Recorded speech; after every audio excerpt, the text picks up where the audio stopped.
All right. As promised, I'm Shane Jones with the Black Belt Hunting and Fishing Report. I try to get on about 6 p.m. sharp if I can and start this thing up. So hopefully some people jump on here and let me know you can hear me okay. I try to speak loud enough. I'm a pretty loud person, so hopefully you guys can hear me. And we'll go over some my personal fishing report and some weather, and we can talk about the rain everybody's been getting, and we'll go over some the Buckmaster Expo is going to be this month down in Montgomery. We'll go over that and talk a little bit of deer hunting. Just we'll jump around and talk and answer some questions. You guys have got some. I see a few people watching. If you would let me know in the comments if you can hear me. That way I know I'm not just moving my lips and everybody can hear me. I appreciate y'all tuning in. It's hot again. It's August. I mean, it's July 31st today, I think, and August is tomorrow. So don't have but a few more weeks, guys, left of this super heat. We got 6 more weeks. Football season's fixing to come in. Got 4 or 5 weeks before it comes in. But it's hot. It's August. If you go fishing, it's going to get hot. If you have an umbrella, run it. Go fishing early in the morning, late in the evening. It's night fish if you like. But the weather for Camden, Saturday, the high of 96. There's like a 24% chance of rain. Anytime in the evening, guys, it's suspect to thunderstorm this time of year. So please be careful.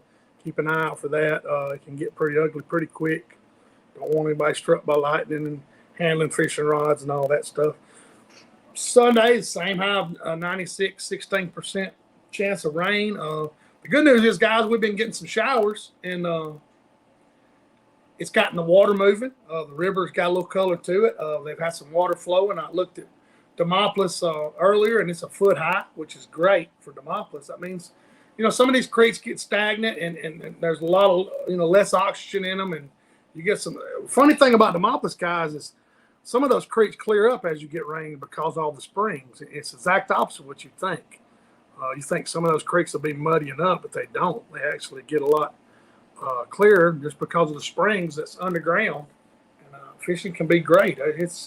August has been good to me in the past. I haven't been down there in a little while, but I did go to Pickinsville. I'll share some pictures.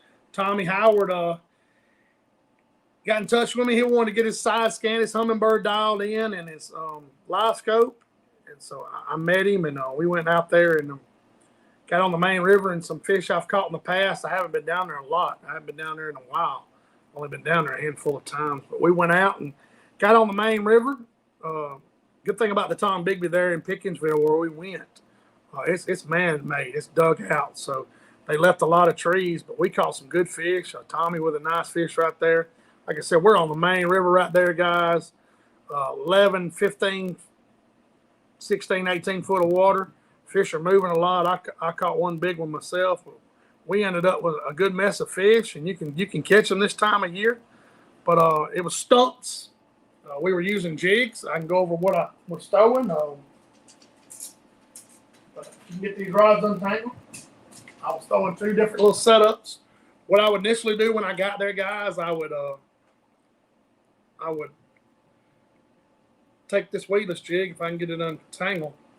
This is a little, hey, Billy, appreciate you tuning in. This is a little 1.5 inch. It's a little light chartreuse monkey milk. It's weedless, of course, where I can walk it down there. That's 16th, throwing it on 8-pound line. I'll walk that jig down to those stumps and try to catch some hot fish. I showed Tommy that, and we caught a few, and then when they would kind of slow up, my old reliable this time of year, and everybody knows this setup that keeps up with me. That's a number 7 split shot, and that's a 32nd. That's a little gray ghost hand tie from Limits Tackle. Y'all notice I got that hook bent up a little bit, just a little bit, but that's a number 7 split shot, I think. I'll run it 8 or 10 inches above. You can track it real well. That is deadly. I would throw that plastic, catch the hot fish and the fish that didn't want to and the good thing about this light jig, guys, when that crappie comes up behind it and tries to do that little lip job, when he sucks that water in, that's gonna stick you. You'll feel some tension. You just lean back. There's really not a big thump. It's just a grab this time of year, especially even the white crappie we caught. It's not a big bite, but use your side scan, guys, and find those stumps. Worst case scenario this time of year, guys, you're going to just mark a bunch of stumps that don't have a lot of fish on them. So, you're not really wasting your time. You're setting up for future fishing trips and trying to mark some stuff. And if you can repeat that and you say, hey, I found a couple good stumps right here, and you can go up the river and repeat it, then you can catch a lot of fish. So, yeah, Rusty said exactly, Rusty. I've been Demopolis, man. I'll be honest with you. Miller's Ferry and Demopolis has had a real off year for me too, Rusty. Usually I can go down to Demopolis, catch 20, 25 fish. It's been an odd year. I can't really put my finger on what it would be. I mean, we've had rain.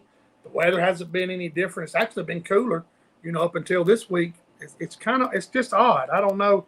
They cycle, and you really can't blame it on something. They cycle every few years, but I'm hoping it picks up a little bit, Rusty, because I haven't been smoking them down there myself. Like I said, when we went to Pickensville, we caught 25, 30 fish and kept a good biddy. I don't know how many we kept. Tommy cleaned them. His granddaughter wanted some fish, so they cleaned them. But it has been a weird, odd year, and I don't know, man. Like Rusty saying, the water's perfect. I don't know. I can't put my finger on it. I'm telling you, it's just been weird. I mean, the stumps and even the shallow water usually consistently holds fish, and they act right.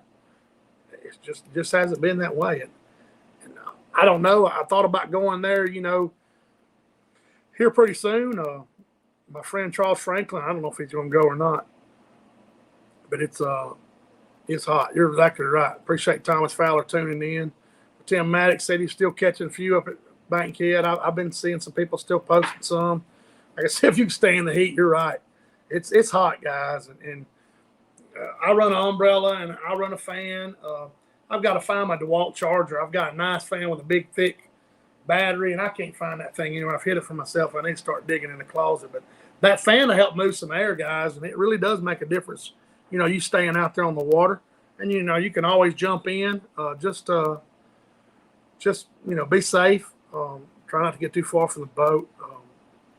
It's not the time of year to be jumping in by yourself. I promise you, you'll never know, cramp or anything. You don't want to have any accidents. As older I get, the safer I try to think about stuff like that. But Thomas Fowler saying we usually do better late in the year. You're right. It's November's my favorite time down there, Thomas. That November last year, I cracked them really well. Travis and I had some good times in November. Hopefully that'll repeat itself. The weather cool on off, but it's coming, guys. You can't rush. You don't want to speed time up, but it's coming. You got it's that time of year where you need to make sure your boat's taken care of, and you, like I said, go out there and mark you some spots. And it was go out there and mark you some spots and try to keep up with them and mark them on your graph and try to remember those spots and do it. But I went yesterday evening to a private lake, guys, and I was kind of shocked. The thermocline in the water had those fish pushed up in 10 foot of water or less, and I caught 2 big crappie, way over 2 pounds, and I had to play with them. I actually caught them on that 30-second and split shot setup. I had to mess with them now. Don't get me wrong, but it kind of put that lake on the map for me. I'm gonna go there here when it cools off and see if I can crack some. There's some big fish there. So, but again, I had to fool with them. Seeing them plenty in the brush piles, and they had an attitude, just like all the crappie do this year. I mean, the best fishermen in the country. It doesn't matter. You put them on some of these Alabama lakes, it's tough. It just is. I mean, that's the way it is. You go to, they catch them over in Grenada, and them guys still have to work for them. They know what they're doing. Grenada, Mississippi, those fish set up for this type of weather. The hot, Roman. There's a formula. The thermocline's got to push those fish up. It's set up that way. Alabama just fishes tough. You can't. I always say if you can fish Alabama and consistently catch fish year round, you can go anywhere in the country, Texas, Arkansas, and you can put a whooping on some fish, because these things will teach you a bunch of lessons, and sometimes they're not so much fun. But you can learn a lot from these fish. North Florida fish too. So, but hey, crappie fishing's coming. Fall's coming, my favorite time of year. By the time gun season comes in here in Alabama, deer hunting, the fishing's really good. As long as you don't have a lot of flooding water as far as the river. But you just got to go. You can't expect to go out there and catch. To me, this time of year, guys, if I can catch 15 or 20 fish, that's a successful trip. I promise you, as much as I get to do it, and as long as I've been doing it, I catch 15, 20 fish. Hey, I'm fired up. But yeah, Mitch says it's even tougher in Georgia. It is, man. When you're dealing with blackfish, Georgia's mainly black crappie. They have a bad attitude. They have the best attitude in the winter now. I mean, when that water gets in the 50s and 60s, great attitude. You can really catch them. But it's a double-edged sword. But this time of year, kids are fixing to go back in school, and you're going to be, getting your gear ready, and everybody's getting ready for hunting season and stuff. But crappie fishing is still good. I'm sure catfish is still. I've seen a lot of catfish jugs, long line jugs. This Saturday we went to Swift Creek and put in, and I went upriver, and we got ran off by some storms, and fish wasn't really doing nothing. I caught them really well, the weekend before, but seen a lot of long line jugs being put out. Didn't see any going down, but I'm sure long line jugging is still into play right now. If you want to catch catfish, bass fishing don't have really a. I know I talked to Bradley at the paper mill, and he said, man, he went to Miller's Ferry and could barely catch 5 bass. I know it's tough. It's just that time of year. I mean, fish's metabolism are high. It's just that the metabolism high, and they being hard headed, just like everything else. But hey, if you like fishing as much as I do, you're going to go and you take what the good Lord gives you on that water. So, but let's get to. I posted a story. I don't know if I posted on here. I did. A little boy, 11 years old, caught a bull shark in the 10. I guess it's the Tom Bigby Alabama River down there in I can't remember the launch. I posted it on here down by Hubbard's Landing. Caught it on a trot line. It was 3-foot long bull shark, and I've always heard that bull sharks, come up in freshwater. I looked back and done a little research. In 2016, a guy caught one there also, and that's crazy. It's kind of crazy and scary at the same time, knowing that if there's a little one, there's a big one. So, I know they do get in freshwater, but I thought that was an interesting story. I posted on the page. Like I said, a bull shark caught on the trot line. Crazy stuff, but you got to watch alligators now. You got to watch for bull sharks. So it's crazy, but let's see. We'll talk about this. The Buckmaster Expo's coming up August 16th through 18th. All the big deer hunters. Looks like Friday at 3 p.m. to 8, Saturday 9 to 7, Sunday 10 to 5 is coming up August the 16th through the 18th. I went to the one in Birmingham. It was a good show. Got to see a lot of people, and believe it or not, all I done was walk around and talk fishing. I didn't talk much hunting. I like hunting. I don't hunt as much as I usually used to, but this year I'm going to try to do a little bit with my dad, my brother. We're setting up. The good thing about hunting, when August hits, a lot of bucks that you've been waiting to see, they start showing up. I don't know what it is about August. I don't know if their horns are developing at a certain time, but in Alabama, August really starts showing up your bucks, mineral sites, your corn and everything. These they don't move a lot when it's hot like this, but the good news is if you get bucks on camera this time of year on corn or mineral sites, they're not going to be far from that opening day of bow season if you don't mess with them or they don't get spooked. So, hey, make sure you got minerals out for these deer. Been getting plenty of rain, so they're getting plenty of water, so they will be hunting those minerals. Trophy rocks, dicalcium phosphate, all these salt licks, really good for deer. Everybody's crops are doing well. I imagine there's going to be a lot of corn getting picked here soon. I travel to the paper mill at Pine Hill, every week, and I see the corn is tasseled out and drying out, and I'm sure they'll be cutting it here soon. I'd say probably most of it this month in August coming up. Pig hunting's going well. Dan and them still cracking pigs. They're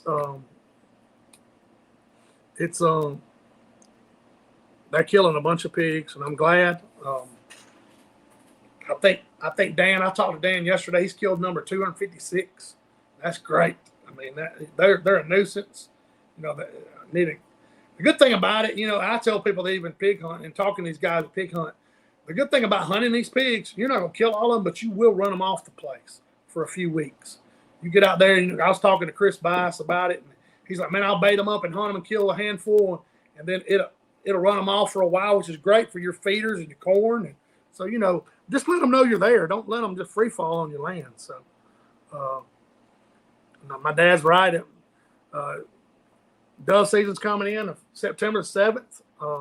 It's coming in. Everybody likes dove season. And hopefully we don't get a big cold front or a hurricane and blow all the birds out of here, because people put a lot of work, a lot of work into those dove, and they run off, and it's really disappointing. Thomas Fowler, that's good to know. He said one good thing the feed and seed guys said prices are going. That's good, Thomas. I'm glad, because corn and stuff, it's outrageous. I'll tell you what I checked into, and I won't go down a rabbit hole too much on the show, but I looked at some liquid fertilizer at the deer show, and the granular fertilizer, it's like the ground when it has to dissolve, and I'm not going to get into the scientific part of it, but it gets like 17, 18, 20% to that plant over a period of time after it dissolves and all that. But this liquid fertilizer is 90%. 90% straight to the plant.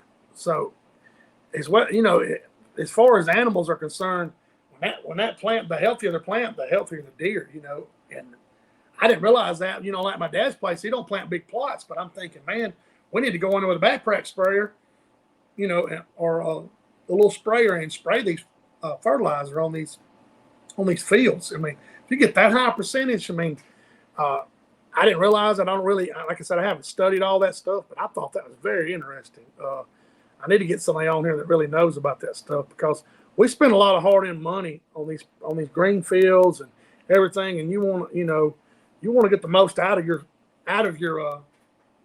plots, and and try to draw as many deer as you can. But I thought that was interesting. Liquid fertilizer. Y'all need to check into that. I talked to a guy at the deer show here in Birmingham about it. Thought it was very interesting how much, that goes to the plant. But we're not going to go too far down the rabbit hole of that. I'm trying to think of if I missed anything. I know they're going to dedicate the T-Pier at Roland Cooper. That's August the 20th for Big Daddy, my friend that passed away back in February. We'll be talking about it up until the point. I think that's a Tuesday. 10 a.m. at Roland Cooper State Park, the T-Pier. I think they're going to end up dedicating that T-Pier in his name. He loved that place. Spent a lot of time at Bridgeport. He spent a lot of time trying to bring money and a lot of attention to that area down there, and loved that guy. But that's August the 20th. I'll be sure to be there. I'm sure I'll see all kinds of folks that I know. Let's see. I'm trying to look at my notes and make sure I didn't miss anything. But I appreciate, there's 30 people on here. I appreciate each and every one of y'all taking your time in the evening, to come on here. Deer season's coming in, guys, and we're going to ramp this thing up. Alligator season's coming. I want your alligator pictures. If you're lucky enough to harvest an alligator, I want to post it on here and your name and everything. Hey, that's a big deal. Drawing that alligator tag. It doesn't matter where you kill the deer in Alabama or anywhere. If you kill it in Georgia or anywhere, I'll post it on here. We're all the same, part of a big circle, but hopefully we're going to get more into the hunting stuff as we go. Everybody knows I do a lot of crappie fishing. I keep up with that. But hey, I want deer hunt this year, and just try to share some deer pictures. You got some big deer pictures you don't mind sharing? I'm not going to say what area or whatever. I don't want to get anybody in your business, but hey, if you got some big deer, it gets people fired up seeing big deer on here and stuff, especially if you hunt. So get your bow sighted in. Hey, make sure they're tuned up. If you can, guys, go visit your local archery shop. That's going to be a thing of the past if we don't change, man. When I was growing up, you could go to – we're fortunate to have a few around here, but I was talking to Ben Cox at Hoover Tactical, and those little the little local archery shops are going to disappear. And, you need to spend time at them and spend money there. I know you can get on eBay and buy a lot of stuff and save money, but at the end of the day, man, if something goes wrong, you're going to go see that local archery shop. I know there's some in Prattville. You got Pat's Archery still here. And up towards Jasper, you got Patrick Crocker over here. Mark's Outdoors. You got several people that still fool with little bows and crossbows, but look, hey, let's spend money at local places, not bow hunting. Local stores. You go to Camden, hey, you can buy gas and food there, buy it there. You go anywhere you go, that local community, spend money there. Utah, I met the people that own the Piggly Wiggly in Utah. I ate a lunch up here at Bob Sykes the other day, and I met the people that owned it. They were up here getting a windshield put in their vehicle. Nice people, and I bought a lot of groceries there over the years. My dad lives there, but again, guys, just need to support, local communities if you can. I'm not saying, you don't pre-plan trips, but if you hunt in those areas, hey, try to spend money there. Like I said, I'm hopefully going to kill some deer with my bow. I'm going to try to eat a few more deer this year. I really don't, just kill some does. I mean, I like to shoot big bucks as much as anybody, but if somebody's got some big deer and hey, they want me to let them walk and I can kill a couple of does, I'll go with them. It's not a problem for me. I mean, a lot of people put a lot of hard work into wanting to kill those big deer, and I respect that. I just want to kill a couple of does. And unless you tell me you got a cull deer or anything like that, I just like killing deer in general. I'm not no huge trophy hunter, but I like to see them grow and like to see kids kill them. So y'all share all your pictures with me, and we're going to ramp this thing up as far as the hunting. I'm going to continue giving you a fishing report, what I catch fish on. Like I said, I'm throwing that gray ghost, hand tie, limits tackle. I've showed y'all this a million times. Steve's not a sponsor of mine. I buy them by the bag. It's just a gray ghost. There's not much to it. It's just a little old gray ghost, nothing fancy. I throw that a lot this time of year. I got a white and chartreuse one also. That's about the only two small. They're 30 seconds, so it's a little small, little small jig. I use a lot this time of year. So, Mr. Mike Walker, I bought some roasted wheat from Matthew at the feed store in Thomaston. A little over $14, 50 pounds. There you go. Thank you, Mike, for sharing that. That's getting ready for dove season. You can put so much out. There's some rules. The good thing about that Outdoor Alabama, it tells you how much you can put out and everything. Mr. Mike Walker's a real nice guy, and he's sharing some information there. Most of milo and soybeans, I mean, you can put that out for deer. I'm talking about, hey, they love it. But I appreciate you posting that, Mike, for sure. Like I said, anybody's got any information. You start seeing corn for sale, pallets, bag corn by the ton, anything, hey, let me know and I'll post it on here. And we'll get them people some business and plus let all your people, let everybody know, friends and family know, hey, you can go buy it here and all that stuff. We're going to support people. That's what we do these shows for. Y'all tune in to Crappie Cast tomorrow night. We're going to be talking about crappie fishing, of course, talking about Dips Kids Tournament coming up. But y'all be safe. Like I said, I'm not going to drag these things out unless I have a guest on here. Appreciate all y'all tuning in. This thing's kind of growing a little bit at a time. I appreciate all y'all. I want to thank my sponsor, also my employer, Rayco Industrial. Ray's been good to me. He takes care of me, and any industrial contractor needs, hey, you can get a hold of me, and I promise you I'll get something going. I appreciate them. Appreciate Mr. Ray. Appreciate everybody at the office. They take care of me and let me do what I do and let me do these podcasts. But if you got any question, guys, don't be scared to ask me. Like I said, there's a lot of people that's way more educated keeping up with these deer and stuff. And that's what's neat about, like Mike sharing the information. They can share information in these comments. The good thing about this thing is recorded, so you can watch it later. It's on YouTube. You can sit in your home and watch it. Shane Jones Fishing. If you hadn't followed this page, Black Belt Hunting Fishing Report, hey, follow it, please. That keeps everything going, puts it on the map, lets other people see it. Shane Jones Fishing on Facebook, or Crappie Cast Live is, hey, same way. If you haven't followed it, please click on it. It also lets you know when I post something. It also lets you know, when we go live. So, Mr. Corey Newby, I appreciate you, Corey, tuning in. But I'm gonna get off here. We'll see you next Wednesday. I'm probably going to Florida this weekend to fish, and I'll give you a report down there at Talcon. I seen Michael was talking about bass fishing still good down there. Hopefully crappie's still biting. Hopefully I can trick a few into biting. I need to put some in the freezer because the little fish fry cleaned me out the other day. So Hey, Jimmy Nelson, how you doing, buddy? Appreciate each and every one of y'all. We're going to get off here. We'll be back next Wednesday live, 6 p.m. Everybody going to enjoy spending time with your family. I'm going to hunt me some food down and might shoot my bow. But appreciate y'all. We'll see y'all next week. Thank you.